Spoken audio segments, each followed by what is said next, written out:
লক্ষ্মীপুরের চর আলগির ছোট্ট সুমাইয়া, বয়স মাত্র 10। যে বয়সে দুরন্তপনায় মেতে থাকার কথা, সেই বয়সে শুধুই বাঁচার আকুতি।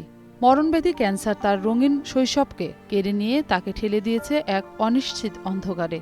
আমার মেয়ে 3টা থেরাপি 1.5 লাখ টাকা দিতে হবে, দিলে তো ওই যে অপারেশনে আমার মেয়ে 3 লাখ, ওষুধে 1 লাখ, অপারেশনে 1.5 লাখ, মোট 3 লাখ, 7 লাখ টাকা হলে আমার মেয়ে ভালো হয়। মা জোসনা বেগমের চোখের জল যেন থামেই না। দিনমজুর বাবা শাহাবুদ্দিন ইটভাটায় হাড়ভাঙা খাটুনি করে কোনো মতে সংসার চালান। মেয়ের চিকিৎসার খরচ মেটাতে গিয়ে তারা এখন নিঃস্ব।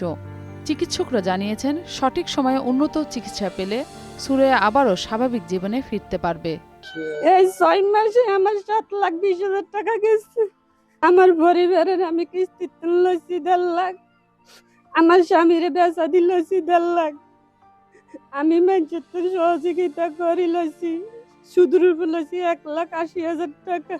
এদিকে 6টি দুরারোগ্য ব্যাধিতে আক্রান্তদের চিকিৎসার জন্য সহায়তা করে থাকেন বলে জানান সমাজসেবা অধিদপ্তরের কর্মকর্তা।